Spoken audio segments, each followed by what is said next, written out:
দলগুলো সদিচ্ছার ওপর নির্ভর করছে জাতীয় সনদ বাস্তবায়ন। 2-1 দিনে চূড়ান্ত খসড়া পাঠাবে কমিশন। সংস্কারের জন্যই সুষ্ঠু ও গ্রহণযোগ্য নির্বাচনের তাগিদ রাজনীতিকদের। বাংলাদেশের রাজনৈতিক সংস্কৃতিতে পরিবর্তন করার একটা বড় রকমের সুযোগ তৈরি হয়েছে। আমরা আশা করছি যে রাজনৈতিক দলগুলো সেগুলোকে বিবেচনায় নেবে। নির্বাচন হচ্ছে এই মুহূর্তে জনগণের অংশগ্রহণের মধ্য দিয়ে আমাদের পুরো সংস্কার সম্পন্ন করার শান্তিপূর্ণ পথ। মাফিয়া নেত্রী শেখ হাসিনা এই দেশকে লন্ডভন্ড করার জন্য, নির্বাচন বানচাল করার জন্য অনেক সহিংস ঘটনার অবতারণা করবেন। সবাই মিলে ঐক্যবদ্ধভাবে নাশকতামূলক কর্মকাণ্ডকে প্রতিহত করব। রাজনৈতিক ঐক্য ছাড়া টেকসই হবে না সংস্কার, মন্তব্য পরিবেশ উপদেষ্টার। পলিটিক্যাল কনসেনসাসে যদি আমরা 10টা জিনিস করতে পারি ওইটা কিন্তু টিকে যাবে। পলিটিক্যাল কনসেনসাস ছাড়া আমরা 20টা জিনিস করলে সেটা কিন্তু টিকবে না। দেখছিলেন প্রধান শিরোনাম। দুপুরের সময় সঙ্গে আছি আমি গোলাম রাব্বি এবং আমি জান্নাতুল দোলনা। এবার অন্যান্য শীর্ষ সংবাদ। বিএনপি বিরোধী শক্তিশালী জোট গঠনে তৎপর জামায়াত, এনসিপিকে টানার গুঞ্জন। পিআরের দাবি তুলে আওয়ামী লীগকে পুনর্বাসন চেষ্টার অভিযোগ টুকুর। ছুটির দিনে বাজারে আগুন, সরবরাহ কমার অজুহাতে বেড়েছে পেঁয়াজের দাম। সবজি মুরগিও চড়া, কিছুটা কমেছে ইলিশের দর। 2000-এর নিচে নামলো মাঝারি আকারের কেজি। চীন ভারতের সঙ্গে যুক্তরাষ্ট্রের শুল্ক বিরোধে ফের বাংলাদেশমুখী ক্রেতা। বছরে $10 বিলিয়ন রপ্তানি আয় বাড়াতে মরিয়া পোশাক ব্যবসায়ীরা। সমস্যা নিরসনের দাবি। এবং নেতানিয়াহুর গাজা সিটি দখলের পরিকল্পনা ইসরায়েলের নিরাপত্তা মন্ত্রিসভায় অনুমোদন। যুদ্ধবন্ধের দাবিতে তেল আবিবে বিক্ষোভ। ফিলিস্তিনকে স্বীকৃতি দেবে অস্ট্রেলিয়া।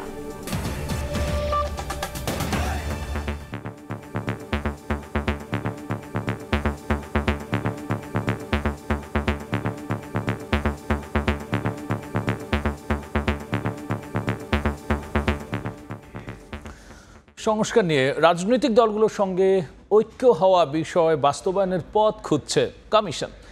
এ নিয়ে আলোচনায় আগামী সপ্তাহে বিশেষজ্ঞদের সঙ্গে বসার কথা জানিয়েছেন ঐকমত্য কমিশনের সহ সভাপতি ডক্টর আলী রিয়াজ।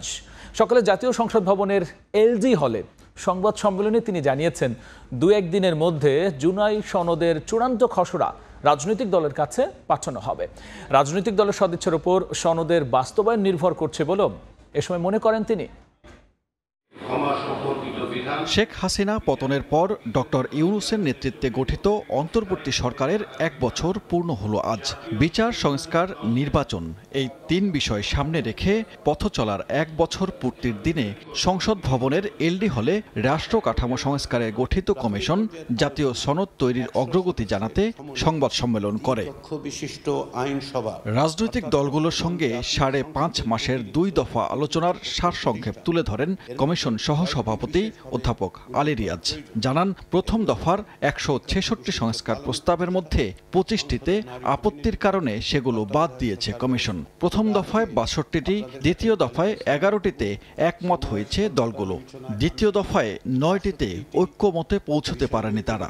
প্রথম পর্বের আলোচনায় এটা প্রতীয়মান হয় যে বিভিন্ন সংস্কার কমিশনের পক্ষ থেকে দেয়া সুপারিশ সময়ের ভেতর 25টি সুপারিশের ব্যাপারে রাজনৈতিক দল ও জোটসমূহের মত পার্থক্য এতটাই ব্যাপক যে এসব বিষয়ে আলোচনায় অগ্রগতির সম্ভাবনা নেই।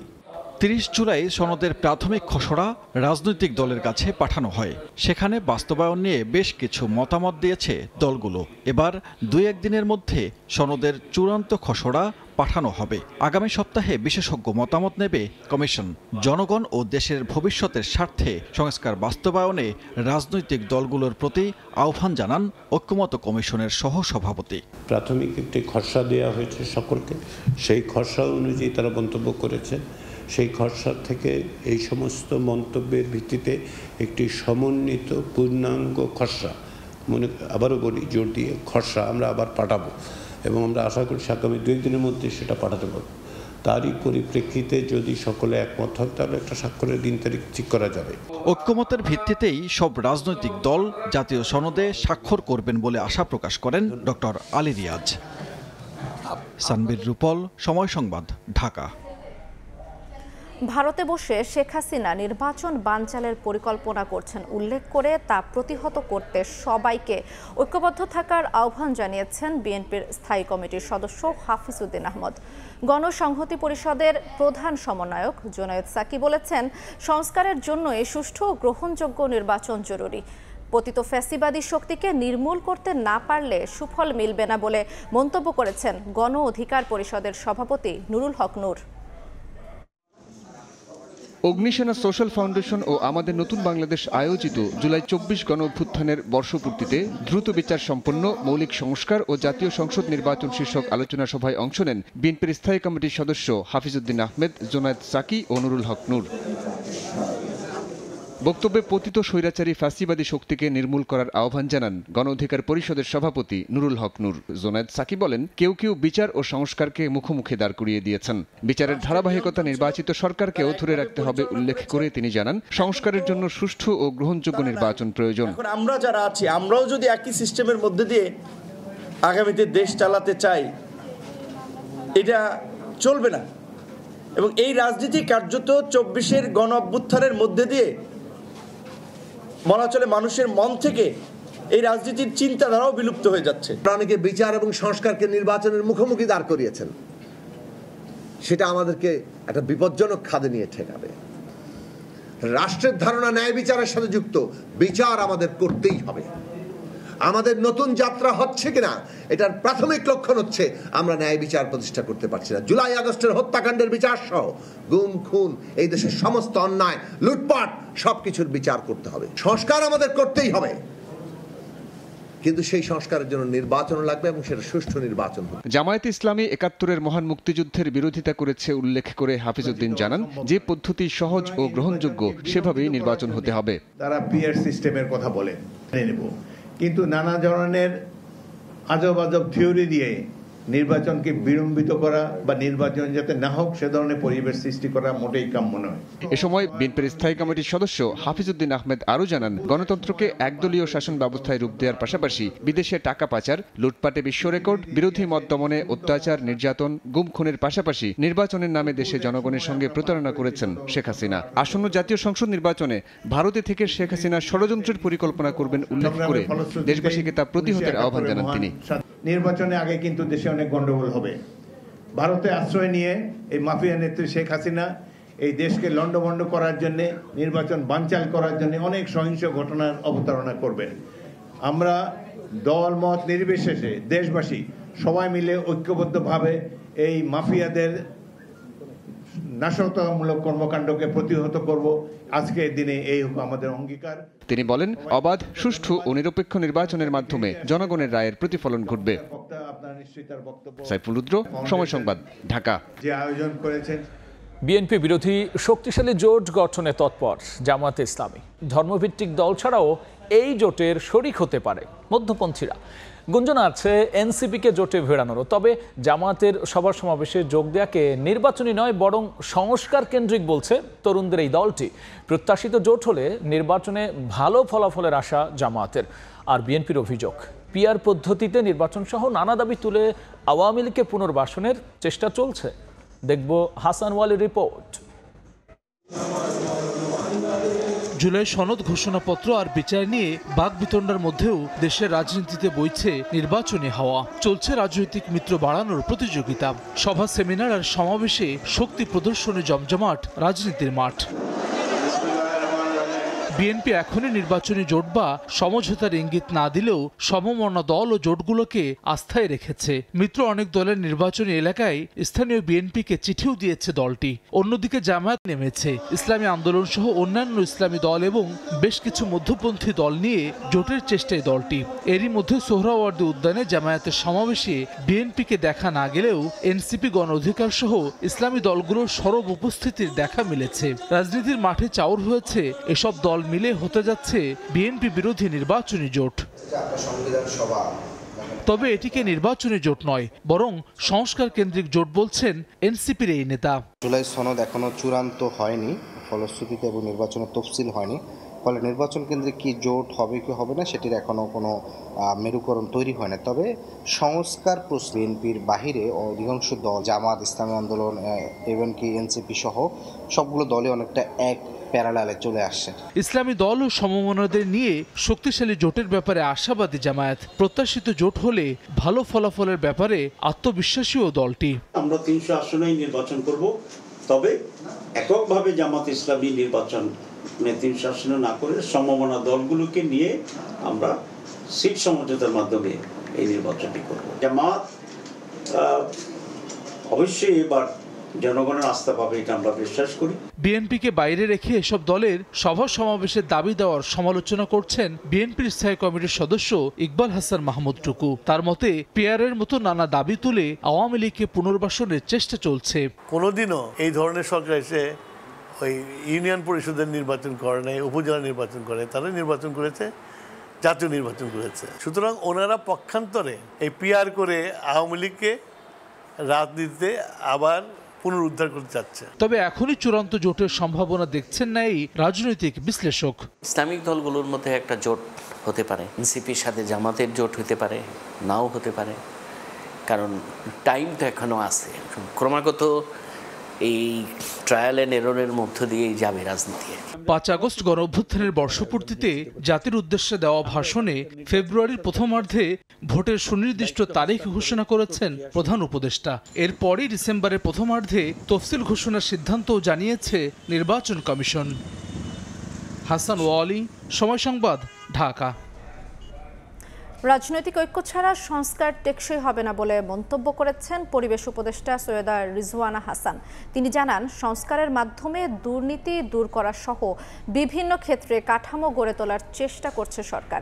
তবে রাজনৈতিক বিশ্লেষকের মতে অন্তর্বর্তী সরকারের 1 বছরেও গণঅভ্যুত্থানের আকাঙ্ক্ষা অর্জিত হয়নি। থামেনি চাঁদাবাজি, দখলদারিত্ব। প্রসূনাশিসের রিপোর্ট।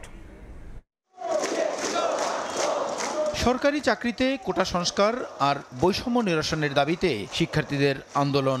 24-এর 1 জুলাই থেকে শুরু হওয়া অহিংস সেই আন্দোলন দমাতে বল প্রয়োগ করে সরকার। শুধু তাই নয়, এক পর্যায়ে গুলি চালিয়ে অন্তত 1,500 মানুষকে হত্যার পর কোটা আন্দোলন রূপ নেয় গণ অভ্যুত্থানের। অবশেষে 5 আগস্ট দেশ ছেড়ে পালাতে বাধ্য হন সে সময়ের প্রধানমন্ত্রী শেখ হাসিনা। আমি মোহাম্মদ ইউনুস। এর 2 দিন পর গঠিত হয় অন্তর্বর্তী সরকার। গত বছর 8 আগস্টের এই দিন সন্ধ্যায় নোবেলজয়ী ডক্টর মোহাম্মদ ইউনুসের নেতৃত্বে শপথ নেয় অন্তর্বর্তী সরকার। কেমন কাটলো অন্তর্বর্তী সরকারের এই 1 বছর? সকলের প্রতি যে আকাঙ্ক্ষা আর স্বপ্নকে ধারণ করে জুলাই অভ্যুত্থান ও নতুন সরকারের যাত্রা শুরু হয়েছিল তা এখনো অর্জিত হয়নি বলে মন্তব্য করে ঢাকা বিশ্ববিদ্যালয়ের শিক্ষক ডক্টর সাব্বির আহমেদ বলেন, চাঁদাবাজি, দখলদারিত্ব সহ ফ্যাসিবাদী আচরণ দমনে সরকার এখনো সফল নয়। রেমিটেন্স প্রবাহ সচল থাকলেও আইন শৃঙ্খলা বাহিনীর উপর জনগণের আস্থা ফেরেনি এখনো। ফ্যাসিবাদের সময় আমরা যে আপনার চাঁদাবাজি দেখেছি, সেটা কিন্তু এখনো পূর্ণ উদ্যম বিদ্যমান। ল অ্যান্ড অর্ডার রিমার্কেবলি যে উন্নতি হয়েছে সেটা বলবো না। তারা যে ঐক্যমত কমিশনের মাধ্যমে রাষ্ট্র সংস্কারের যে কিছু ইতিবাচক উদ্যোগ গ্রহণ করেছে, সেটাকে তো অবশ্যই আমরা সাধুবাদ জানাই। এদিকে সরকারের প্রভাবশালী এই উপদেষ্টার মতে 1 বছরের কর্মকাণ্ড বিচার করে নয়, বরং নানা চ্যালেঞ্জের মুখে সরকারের সদিচ্ছাকে বিবেচনায় নেওয়াই হবে সফলতা বা ব্যর্থতার নির্ণায়ক। 5 বছরের একটা সরকারকে যেই মাপকাঠি দিয়ে জাজ করেন, 1 বছরের একটা সরকারকে সেই মাপকাঠি দিয়ে জাজ করবেন কিনা, জাজ করার ক্ষেত্রে তার সদিচ্ছাটাকে আপনারা বিবেচনায় নেবেন কিনা। যে সদিচ্ছাটাকে বিবেচনায় নেন, আমি বলবো কোনো জায়গাতেই আমরা ফেল করিনি। এ সময় 2-1টি মন্ত্রণালয়ের উদাহরণ টেনে তিনি বলেন, সকল ক্ষেত্রে প্রায় সম্পূর্ণ ভেঙে পড়া একটি সিস্টেম নিয়ে শূন্য থেকে কাজ করতে হয়েছে নতুন সরকারকে, যেখানে পুরো রাষ্ট্রযন্ত্রের প্রায় সকল ক্ষেত্রে একটি কল্যাণমুখী সিস্টেম গড়ে তোলার চেষ্টা করেছে সরকার, যা পরবর্তী সরকার এসে জনগণের কাছে পৌঁছে দেবে।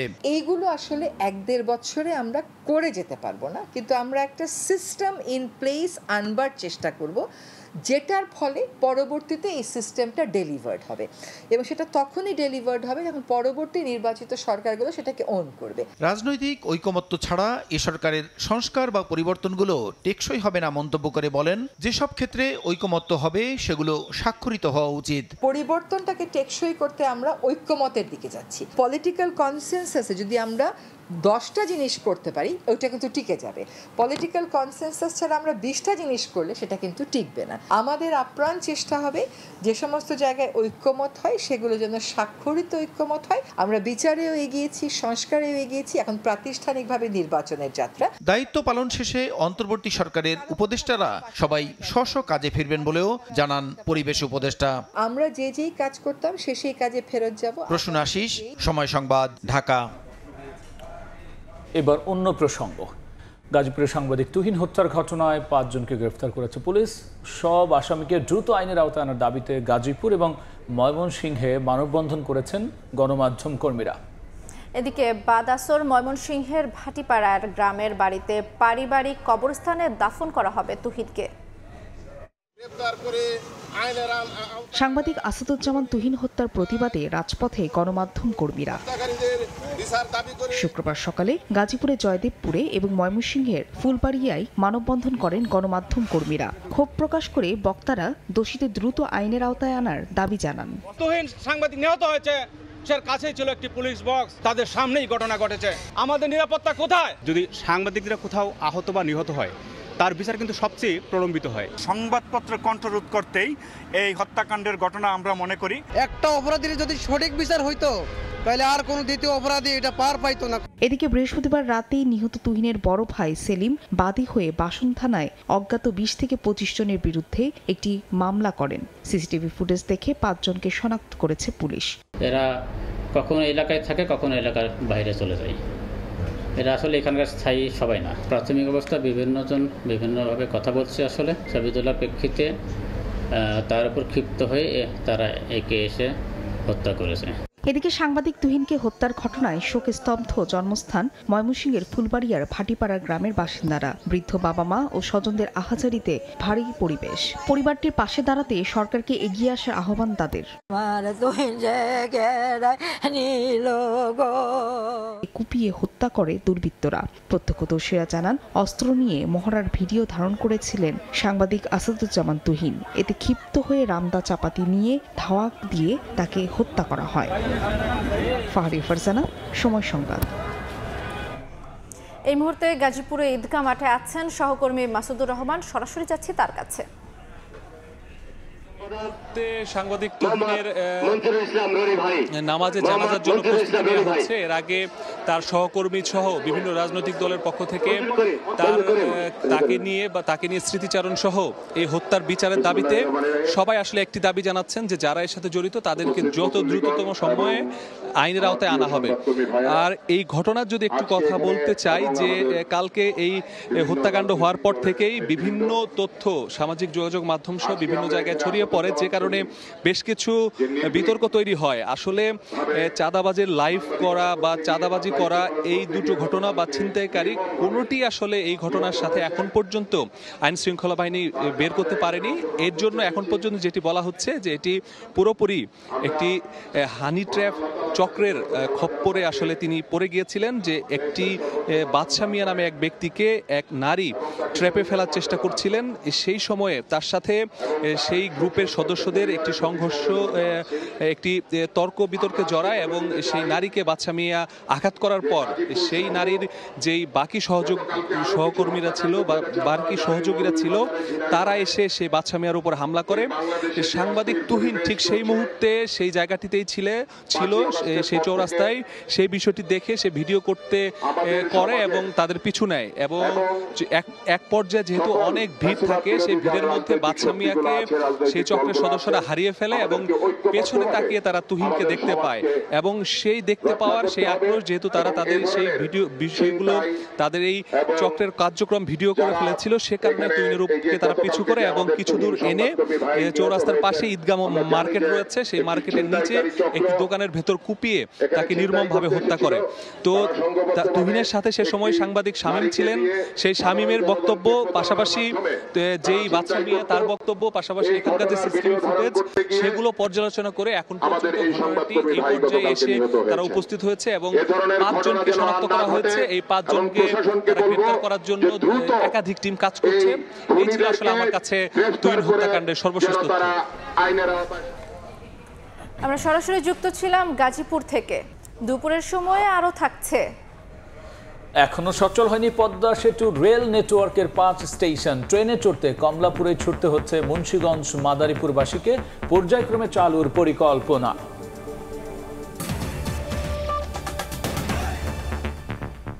ছুটির দিনে বাজারে আগুন, সরবরাহ কমায় বাড়তে শুরু করেছে পেঁয়াজের দামও। সবজি মুরগির দামও চড়া।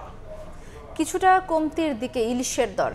1 কেজি ওজনের ইলিশ বিক্রি হচ্ছে 2200 টাকায়, তবে চড়া অন্য সব মাছের দাম। ঝাঁঝ বাড়ছে পেঁয়াজের। 1 সপ্তাহ আগেও প্রতি কেজি 70 টাকায় বিক্রি হলেও শুক্রবার দাম ঠেকেছে 80-তে। কারণ হিসেবে ব্যবসায়ীরা বলছেন সরবরাহ সংকট। খুচরা বাজার বিক্রি করতেছে হলে তো আমরা তো 72 টাকা 70 টাকা, ওরা তো খরচ মজা আছে, ওরা তো 80 টাকা কেজি বেচতেছে, কিন্তু আপনার 12 টাকা বাড়ছে। পেঁয়াজের দাম আসলে আগের থেকে একটু বাড়ছে। কাস্টমার মানে হিমশিম খেয়ে গেছে, দাম পেঁয়াজের দাম বাড়তে কথা বলতেছে। বাড়তি দামের হাওয়া সবজির বাজারেও।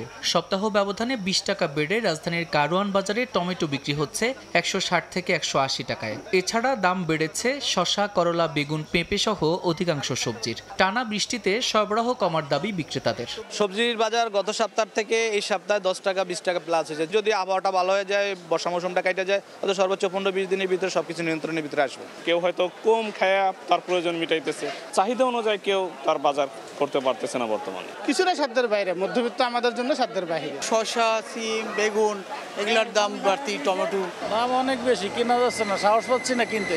স্বস্তি নেই মুরগি ও মাছের বাজারেও। 10 টাকা বেড়ে ব্রয়লার 165 থেকে 170 আর সোনালী মুরগি বিক্রি হচ্ছে 320 থেকে 330 টাকা কেজিতে। তবে কিছুটা কমতির দিকে ইলিশের দর। 1 কেজি ওজনের ইলিশ বিক্রি হচ্ছে 2200 টাকায়, তবে চড়া অন্য সব মাছের দাম। সব মুরগি নিয়ন্ত্রণে আছে, বৃষ্টির কারণে খামারগুলোর মানে ছোটখাটো খামারে গাড়ি যাইতে পারে না, কাঁচা রোডে, এই কারণে 210 টাকা এদিকে দিয়েছে। গত সপ্তাহে 200 টাকা কমছে, আর 700-800 গ্রাম বেচতাম 2000, এটা বেচতেছে 1800 টাকা। বর্তমানে মাছের দামটা একটু বাড়তি, কারণ চতুর্দিকে পানি, বৃষ্টিপাত লাইতেছে। গত সপ্তাহের তুলনায় একটু বেশি লাগতেছে আমার কাছে, আর ইলিশের দামটা যে পরিমাণে হওয়ার দরকার ছিল তার চেয়ে একটু বেশি। এদিকে 10 টাকা বেড়েছে মসুরের ডালের কেজিতে। দাম বাড়ার তালিকায় রয়েছে ডিমও। সাদিক হাসান ইমন, সময় সংবাদ, ঢাকা। চীন ও ভারতের সঙ্গে যুক্তরাষ্ট্রের ট্যারিফ বিরোধে আন্তর্জাতিক বায়াররা আবারও বাংলাদেশমুখী হওয়ায় বছরে অন্তত $10 বিলিয়ন রফতানি আয় বাড়াতে মরিয়া গার্মেন্টস ব্যবসায়ীরা। ভারতের নেটওয়ার্ক অর্ডার যেমন বাংলাদেশে আসার সুযোগ হয়েছে, তেমনি চীন থেকে আসছে free of cost FOC order. এক্ষেত্রে শুল্কায়নের মতো বিদ্যমান জটিলতাগুলো দ্রুত নিরসনের দাবি জানিয়েছে BGMEA। স্বাক্ষর টুপুর ক্যামেরায় বিস্তারিত দেখব কমলদের রিপোর্টে। বাংলাদেশের ছোট বড় 4500 গার্মেন্টস কারখানার মধ্যে অন্তত 1300 কারখানা মার্কিন বায়ারের কাজ করছে। সাম্প্রতিক সময়ে মার্কিন যুক্তরাষ্ট্রের ট্যারিফ জটিলতায় এসব কারখানায় উৎপাদনে ধীরগতি নেমে আসলো, এখন তা কেটে গেছে। 1300-র মধ্যে 300 ফ্যাক্টরি আছে যারা 100% কিন্তু এক্সপোর্ট ওরিয়েন্টেড দেয়, ওদের ড্রাস্টিকলি কিন্তু একটা ভালো আসবে। বর্তমানে চীন ও ভারতের সাথে মার্কিন যুক্তরাষ্ট্রের যে ট্যারিফ সংঘাত চলছে তাকে কাজে লাগিয়ে বাংলাদেশ এক মৌসুমে অন্তত $3 বিলিয়ন এবং পুরো বছরে আরও $10 বিলিয়ন বাড়তি আয় করতে পারবে, এমনটি বলছেন গার্মেন্টস ব্যবসায়ীরা। এর মধ্যে বেশ কিছু নেটওয়ার পণ্যের বায়ার বাংলাদেশের পরিবর্তে ভারতের দিকে ঝুঁকছিল। এখন সে বায়াররা পুনরায় বাংলাদেশে ফিরছে বলে দাবি গার্মেন্টস ব্যবসায়ীদের। ইন্ডিয়ার চায়নার যে বিজনেসটা বাংলাদেশে আসবে, সেই বিজনেসটাকে আমরা নেওয়ার জন্য যে লোকাল যে ফ্যাসিলিটিগুলো দরকার, এগুলো এই মুহূর্তে সরকার এবং BGMEA বসে এগুলা বের করে নেওয়া খুবই প্রয়োজন আছে বলে মনে করি। তবে FOC এবং শুল্কায়ন সহ বিদ্যমান জটিলতা নিরসনে জাতীয় রাজস্ব বোর্ডকে এগিয়ে আসার আহ্বান BGMEA-এর। কমল দে, সময় সংবাদ, চট্টগ্রাম। চড়া মূল্যস্ফীতি কমিয়ে জনগণকে স্বস্তি দেয়া, রিজার্ভ পরিস্থিতি উন্নতি, ব্যাংক খাতে স্থিতিশীল পরিস্থিতি ফিরিয়ে আনার চেষ্টার মধ্য দিয়ে দায়িত্ব গ্রহণের প্রথম বছর শেষ করলো এই অন্তর্বর্তী সরকার। তবে ব্যবসায়ীরা বলছেন জ্বালানি সংকট ও ব্যাংকিং কার্যক্রমে এখনো রয়েছে জটিলতা।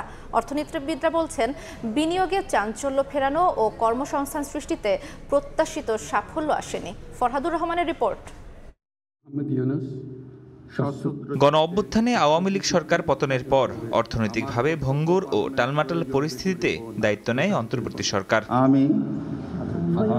গেল বছর ৮ আগস্ট দায়িত্ব নেওয়া নতুন সরকারের সামনে বড় চ্যালেঞ্জ হয়ে দাঁড়ায় উচ্চ মূল্যস্ফীতি। তবে সফলতা মিলেছে ভোক্তা ব্যয়ের চাপ কমাতে। সরকার হিসেবে এক বছরের সার্বিক মূল্যস্ফীতি 11.5% থেকে নেমেছে 8.55%, আর খাদ্য মূল্যস্ফীতি 14% থেকে কমেছে প্রায় অর্ধেক। যদিও সাধারণ মানুষ বলছেন বেড়েই চলেছে তাদের জীবনযাত্রার ব্যয়। এক বছর আগের তুলনায় বর্তমানে দাম বাড়তি, সব প্রোডাক্টেরই দাম বাড়তি। আমি মাসে 26,000 টাকা ইনকাম করতাম, এখন সেই মাসে 26,000 টাকা ইনকাম করি, কিন্তু 26,000 ইনকাম করলে আগে যেভাবে একটা কমফোর্টেবল ফিল করতাম যেটা আমি এখন সেটা হয় না। এক বছর পরে দ্রব্যমূল্য রাইসা কিছুটা নিয়ন্ত্রণে আসছে, কিন্তু আসার পর এখন আবার ইদানিং একটু বেড়ে যাচ্ছে। ভেঙে পড়া ব্যাংক খাত সংস্কারেও মিলেছে দৃশ্যমান অগ্রগতি। গ্রাহকের রাস্তা ফেরাতে গঠন করা হয়েছে নতুন পরিচালনা বোর্ড। তারল্য সংকট কাটাতে টাকা ছাপিয়ে দুর্বল ব্যাংকে সরবরাহ করেছে কেন্দ্রীয় ব্যাংক। পাচার হওয়া অর্থ ফিরিয়ে আনতে আইনি সংস্থা নিয়োগের কথাও জানিয়েছে সরকার। স্থিতিশীলতা ফিরেছে অস্থির মুদ্রা বাজারে। ক্রমে শক্তিশালী হয়ে $30 বিলিয়ন ছাড়িয়েছে এক বছর আগে ভীষণ চাপে পড়া রিজার্ভ। ব্যবসায়ীরা বলছেন অস্থিতিশীল অর্থনীতিকে স্বাভাবিক করতে সরকারের প্রচেষ্টা থাকলেও জ্বালানি সংকট ও আর্থিক খাতে এখনো রয়ে গেছে জটিলতা। সরকারের প্রচেষ্টা, আন্তরিকতা সেটা আছে, আমরা দেখেছি। গ্যাস নাই, বিদ্যুৎ নাই, আবার ব্যাংকিং নানা রকমের অসহযোগিতা। এলডিসি গ্রাজুয়েশনের দোহাই দিয়ে ইনসেন্টিভগুলি বন্ধ করে দেওয়া হয়েছে। তারপরে ইডিএফ লোনের একটা ফ্যাসিলিটি ছিল $7 বিলিয়ন, সেটাও প্রায় বন্ধ এখন। আশঙ্কাজনক হচ্ছে যে ইনভেস্টমেন্টটা আসলে যতখানি কমেছে তাতে আসলে আগামী আমাদের এই বছর, এই অর্থ বছর এবং তার পরের অর্থ বছরেও একটা সংকট থেকে যাবে। কারণ ইনভেস্টমেন্ট এই বছরের ইনভেস্টমেন্ট মানে হচ্ছে সেটা আসলে পরবর্তী 2 বছরের গ্রোথের ড্রাইভার। সংস্কারকে টেকসই করতে বিনিয়োগ ও কর্মসংস্থান বাড়াতে সরকারকে আরও মনোযোগ দেওয়ার পরামর্শ অর্থনীতিবিদদের। বিনিয়োগে চাঞ্চল্য আনা, মূল্যস্ফীতি কমানো, অর্থনৈতিক প্রবৃদ্ধি এবং কর্মসংস্থান সৃষ্টি, এই জায়গাটায় যে ধরনের আরও আমাদের সাফল্য দরকার সেটা কিন্তু আমাদের এখনো আসেনি। তথ্য উপাত্ত বলছে গেল এক বছরে বিদেশি ঋণ অনুদান কমতির বিপরীতে দায় শোধে সফলতা দেখিয়েছে ডক্টর মোহাম্মদ ইউনূসের সরকার। ফরহাদুর রহমান, সময় সংবাদ, ঢাকা। পদ্মা সেতু ঘিরে নতুন রেল নেটওয়ার্কে মাত্র 3.5 ঘন্টায় খুলনা বা বেনাপোল থেকে রাজধানীতে পৌঁছানো যাচ্ছে, কিন্তু শত কোটি টাকায় নির্মিত মাওয়া, শ্রীনগর, নিমতলী, পদ্মা ও শিবচর স্টেশন পড়ে আছে অলস। ট্রেনে উঠতে কমলাপুরে যেতে হচ্ছে মুন্সিগঞ্জ ও মাদারীপুরবাসীকে। চাপ বাড়ছে রাজধানীর ওপর। পর্যায়ক্রমে স্টেশনগুলোকে সচল করার পরিকল্পনার কথা বলছে কর্তৃপক্ষ। নাসিরউদ্দিন উজ্জ্বলের রিপোর্ট, ছবি তুলেছেন আবু সাইদ। পদ্মা সেতু হয়ে এখন ট্রেন যাত্রায় ঢাকা থেকে খুলনার দূরত্ব 212 কিলোমিটার কমেছে। এই পথে ঢাকা থেকে খুলনা ও বেনাপোল যাওয়া যাচ্ছে সর্বোচ্চ 3.5 ঘন্টায়, কিন্তু এর সুফল পাচ্ছেন না পদ্মাপাড়ের মানুষ। মাওয়া, শ্রীনগর, নিমতলী, পদ্মা ও শিবচর স্টেশনে ট্রেন থামছে না, তাই খুলনা বা বেনাপোলের ট্রেনে চড়তে যেতে হচ্ছে কমলাপুর স্টেশনে। কোটি কোটি টাকা যে ব্যয় করে একটা রেল স্টেশন বানাইছে, এটা কেন ব্যবহার হইতেছে না? স্টেশনও আছে, সব আছে, কিন্তু এখানে রেল থামে না। কর্তৃপক্ষ বলছে দক্ষিণাঞ্চলের প্রবেশদ্বার মাওয়া বা শ্রীনগর স্টেশনে বেনাপোলের ট্রেনের যাত্রা বিরতির পরিকল্পনা রয়েছে। ভবিষ্যতে এই জায়গায় আমাদের অন্যান্য ট্রেনগুলোর স্টপেজ হওয়ার সম্ভাবনা আছে, এবং আমরা অলরেডি শুনতে পাচ্ছি যে শ্রীনগরের ট্রেন স্টপেজ হবে। পর্যায়ক্রমে অন্যান্য স্টেশনগুলা এটা আমাদের অপারেশনে আনার এটা পরিকল্পনা নেওয়া হয়েছে। পদ্মা সেতু দিয়ে 6 জোড়া ট্রেন চলাচল করে। শুধুমাত্র লোকাল ট্রেন নকশিকাতা ছাড়াও মধুমতি কোনো কোনো স্টেশনে থামছে। কিন্তু এই দীর্ঘ সময়েও এই নতুন রেল নেটওয়ার্কের অনেক রেল স্টেশনই এরকম অলস পড়ে আছে। মুন্সিগঞ্জের মাওয়া রেলওয়ে স্টেশন থেকে নাসিরউদ্দিন উজ্জ্বল, সময় সংবাদ। নওগাঁয় সীমান্ত দিয়ে 14 জনকে পুশিন করেছে ভারতীয় সীমান্তরক্ষী বাহিনী বিএসএফ। বিজিবি জানায় ভোরে দামুরহাটের কাদুপাড়ার সীমান্তবর্তী সাতানা গ্রাম থেকে তাদের আটক করা হয়। কয়েক বছর আগে সাতক্ষীরা ও বেনাপোল সীমান্ত দিয়ে অবৈধভাবে ভারতের মুম্বাইয়ে প্রবেশ করেন ওই 14 জন। সেখানে পুরুষরা রাজমিস্ত্রি এবং নারীরা বাসাবাড়িতে গৃহকর্মীর কাজ করতেন। সম্প্রতি মুম্বাই পুলিশের সিআইডি শাখা তাদের আটক করে। পরে বৃহস্পতিবার রাতে বিএসএফ অবৈধভাবে বাংলাদেশ সীমান্তে ঠেলে দেয় তাদের।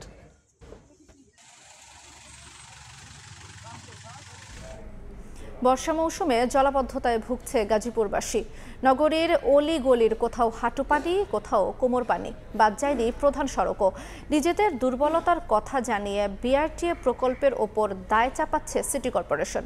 বিশেষজ্ঞরা বলছেন, সমস্যা থেকে উত্তরণে খাল উদ্ধার আর সংশ্লিষ্ট দপ্তরগুলোর সমন্বয়ের বিকল্প নেই। জুনায়েদ রুবেলের ছবিতে মেহেদী হাসানের রিপোর্ট। মাত্র 1 ঘন্টার বৃষ্টিতে মহাসড়কের বেহাল অবস্থা। এমনিতেই যানজট, তার উপর জলজট, এ যেন মরার উপর খাড়ার ঘা। মূল সড়কই যখন হাঁটু পানিতে তলিয়ে, তখন নগরীর অলিগলির অবস্থা তো আরও ভয়াবহ। কোনো সড়কের এই নাজুক অবস্থা বছরের পর বছর ধরে। প্রচুর ভোগান্তি, এদিকে আওয়াই যায় না এখন, আর এদিকে পুরো বাদ, এদিকে নদী। রোড বানানো হয়েছে তখন থেকে এই প্রবলেম ফেস করতে হইতেছে। জলাবদ্ধতার পাশাপাশি পথচারী ও বাসিন্দাদের নতুন আতঙ্ক খোলা ম্যানহোল। হালকা বৃষ্টিতেই সড়ক তলিয়ে যায় পানিতে, আর ম্যানহোলগুলো পরিণত হয় মৃত্যুকূপে। কতজনকার পা ভেঙে যাইতেছে, কোমর ভেঙে যাইতেছে। ড্রেনের যে নোংরা পানিগুলো, এগুলো তো স্কিনের জন্য সমস্যা হচ্ছে। দীর্ঘদিন ধরে সংশ্লিষ্টদের তাগাদা দিলেও সমস্যার সমাধান তো দূরের কথা, মেলেনি আশ্বাসও। দায়িত্বে থাকা সিটি কর্পোরেশন অবশ্য নিজেদের দুর্বলতার কথা জানিয়ে মহাসড়কের ভোগান্তির জন্য দায় চাপাচ্ছেন বিআরটিএর উপর।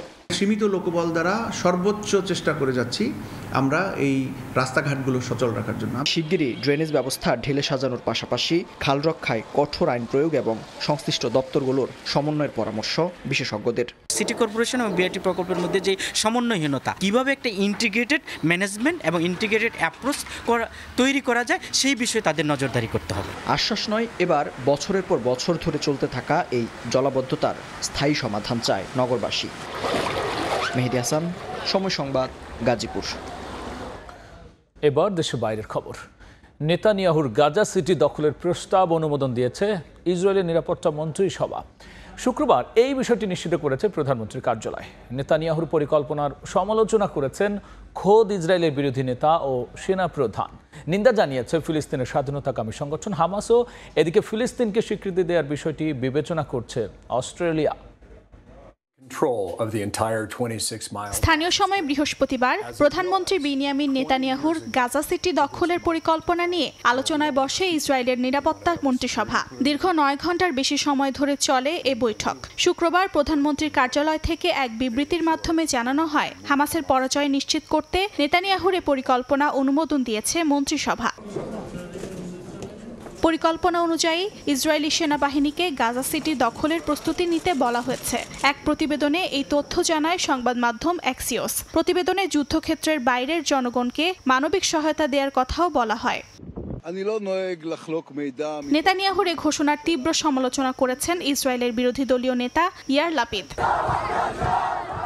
এর আগে নেতানিয়াহুর গাজা দখলের পরিকল্পনার তীব্র নিন্দা জানায় ফিলিস্তিনের স্বাধীনতাকামী সংগঠন হামাস। এদিকে ফিলিস্তিনকে স্বাধীন রাষ্ট্র হিসেবে স্বীকৃতি দেওয়ার কথা বিবেচনা করছে অস্ট্রেলিয়া। আগামী মাসে জাতিসংঘের সাধারণ পরিষদের অধিবেশনের আগেই এ বিষয়ে ঘোষণা আসতে পারে। অস্ট্রেলিয়ার প্রধানমন্ত্রী অ্যান্টনি অ্যালবানিজ এ তথ্য জানিয়েছেন। অর্জিতা শেহজিন, সময় সংবাদ। যুক্তরাষ্ট্রের 50% শুল্কের ধাক্কা লেগেছে ভারতের পোশাক ও টেক্সটাইল খাতে। ভারত থেকে পণ্য আমদানি সাময়িকভাবে বন্ধ করে দিয়েছে ওয়ালমার্ট, অ্যামাজনের মতো মার্কিন প্রতিষ্ঠান। এদিকে সমঝোতা না হওয়া পর্যন্ত ভারতের সঙ্গে বাণিজ্য আলোচনার প্রশ্নই আসে না বলে সাফ জানিয়েছেন প্রেসিডেন্ট ডোনাল্ড ট্রাম্প। আর নয়াদিল্লির ওপর শুল্কের বোঝা চাপানোয় তীব্র নিন্দা জানিয়েছে চীন। গত কয়েকদিন ধরে আলোচনায় ভারতের উপর যুক্তরাষ্ট্রের 50% শুল্কের খড়গ। মার্কিন শুল্কের প্রভাব পড়েছে পোশাক ও টেক্সটাইল খাতের ওপর। স্থানীয় সময় শুক্রবার এক প্রতিবেদনে এনডিটিভি জানায়, ভারত থেকে পণ্য আমদানি সাময়িকভাবে বন্ধ করে দিয়েছে ওয়ালমার্ট, অ্যামাজন, টার্গেট এবং গ্যাপের মতো মার্কিন রিটেইলাররা। রফতানিকারক সূত্র বলছে, অতিরিক্ত খরচের বোঝা নিতে রাজি নন মার্কিন ক্রেতারা।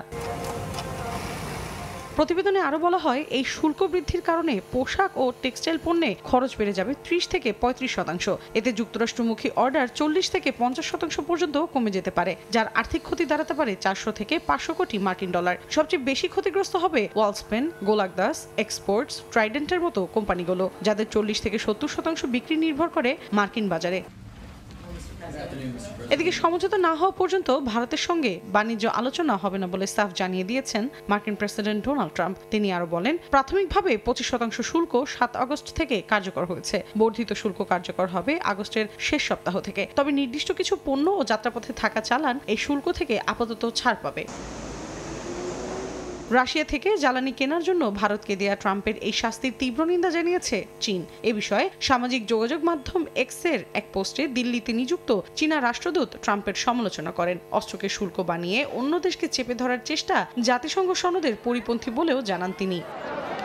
মৌসুমী সাথী, সময় সংবাদ। এ পর্যায়ে শীর্ষ সংবাদগুলো জানিয়ে দিচ্ছি আরেকবার।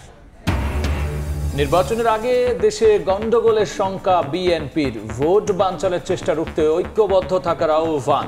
বিচার ও সংস্কারকে গুরুত্ব দেওয়ার দাবি রাজনীতিকদের।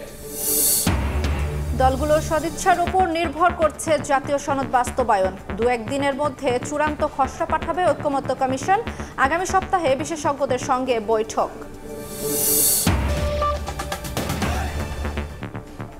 এই ছিল দুপুরের সময়ে। সঙ্গী থাকুন সময়।